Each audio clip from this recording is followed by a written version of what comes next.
Hi, my name is Nathan Smith. I'm the Clinical Director for the Department of Mental Health and Addiction Services at Marrakesh Inc, Young Adult Services. I'm 28 from New Haven, Connecticut, and I'm Situations Millennial of the month for June.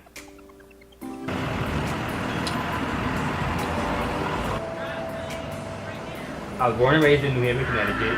Grew up in the Fairhaven Heights type area of New Haven, Connecticut. I didn't grow up in an area that was low income in a sense, but I was fortunate enough to grow up in a two-parent household in a middle income type of environment.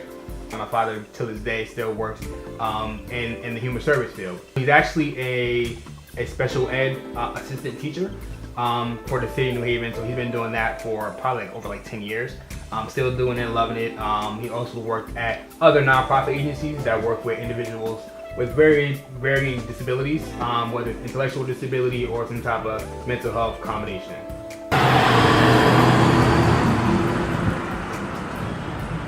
With my father working in the field, that was my primary motivation. And then as I was kind of going through school, kind of seeing and taking more courses in regards to mental health and psychology and things like that, I kind of had more experience in kind of learning about the mind, and that ultimately intrigued me. And then at one point I was working two jobs. I was working at a local grocery store. I was cashier. That was my first job technically. And we did have some baggers that ideally had some type of intellectual disability, but they were our baggers, so they were getting work experience. So I had a little bit of exposure with working with individuals that were baggers because I was cashier. So I kind of knew that was an area I wanted to go into. And we're walking over to our other transitional site. It's actual apartments, ranging from 2 to 3 individuals living there, working with staff to gain independent living skills to ideally transition to either their own apartment or a low level of care.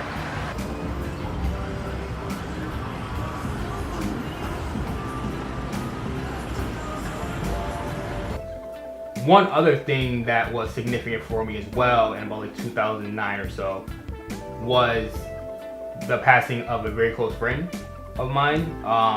And he ideally grew up in a pretty high crime area of New Haven. I mean, his passing really motivated me to keep going in the direction of mental health, because that was something else that we constantly talk about and moving forward in the social work field, and just kind of hanging out in that environment, even though I didn't live in that environment, but I was there on a daily basis.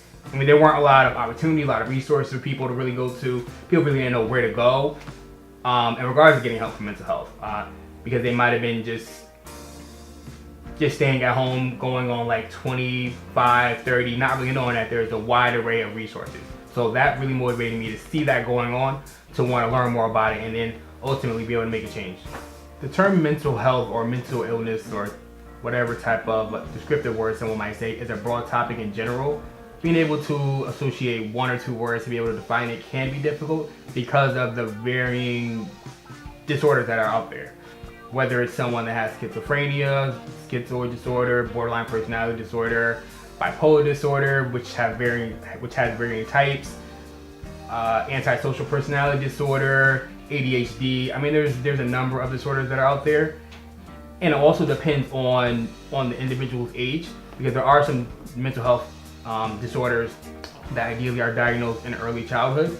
Some can carry over to 18, 19 years old if someone goes undiagnosed, but there are some disorders that are diagnosed in childhood, such as conduct disorder. So conduct disorder ideally is something that that is diagnosed in children versus someone that's an adult. So someone that's an adult might be diagnosed with something like mood dysregulation disorder. The feeling charts is something that we put up ideally to give our individuals just an actual visual representation of various feelings. So sometimes if someone's coming down here upset, ideally they might not be inclined to be able to express how they're really feeling. So they might not come down here and say, "Hey Nate, I'm feeling frustrated." Instead they might be yelling. So by having an actual pictogram, an actual visual representation of emotions, they can just point to the picture of frustrated, to ideally express how they're feeling, because they're not able to verbally express it with their words. We service anyone with any type of mental health disorder, so we don't have any type of criteria in a sense. So if someone has a mental health disorder, whether they have schizophrenia, whether they have borderline personality disorder, whether they have some type of reactive attachment disorder, we definitely are able to serve them. I know the Department of Mental Health and Addiction Services does a really great job in regards to working with my agency to refer these individuals that might have some very serious mental health disorders that need some type of support, some type of community support, ideally to take them out of a hospital setting. So when individuals have such severe disorders such as, let's say schizophrenia, and they are in a hospital setting for 2 years, for instance, at a state level, that can be very detrimental to that person's overall well-being and their overall quality of life. Sometimes you have individuals that grew up in various foster homes or some type of state hospital facility up until they were 18, and then they're expected ideally to age into the young adult system and then to have these skills that they don't have. So that's the purpose. That's the purpose of my department, is ideally to give them those skills and not just have them go out into the community once they turn 18 and age out of the Department of Children and Families. Especially the type of individuals that I get, ideally between the ages of 18 and 25 or 26, 27, depending on the complexity of their case. But again, we definitely don't have a criteria to say, this person can't come in. If it's someone that's in need that has 3 different very severe mental health disorders, we would take them on board and support them. Then things like this is like an aroma type therapy. So once this has some type of oils, it ideally gives off some type of soothing scent.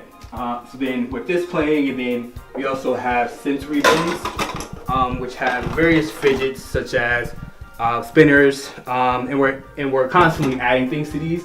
So this is like our sensory wall. So if someone comes up here, they're having a bad day, had a rough day at school, they're able to come in here and kind of regulate. If there aren't these type of facilities, and let's say someone does need 24/7 care before they go to an apartment, hopefully someone would have some type of family support where they can kind of go stay with them, but it would be tough because they don't have that strong component in regards to an entire program designed to help them gain their life skills. So I mean, there is an area and a need in regards to additional 24/7 residential skill building programs. He meets with the young adults on a regular basis. We have some that stay here for hours. I don't know how he does it because I close my door. And Nate will just take one for the team and he'll have them in there and they'll just be talking, and sometimes he has to help them regulate. So I know that we definitely couldn't make it without him here, because he is the anchor for me. Like, he not only does he have relationships with management, he also has relationships with the individuals we serve, as well as their families. I think he's just the go-to guy for everybody. Over me, it's him, and I have another director, and then it's the vice president, and that's it. So he's like the man. You kind of catch him coming and going, but he definitely set the tone as far as professionalism, as far as knowing clinical things and different strategies. He teaches in-services, he does CPR training. It's like he wears so many hats all under his one that says he's the director. So as of next week, I'll be graduating my master's in clinical social work from Fordham University. After that, I'm definitely planning to look into develop my own type of nonprofit. So I know that's a huge process as well.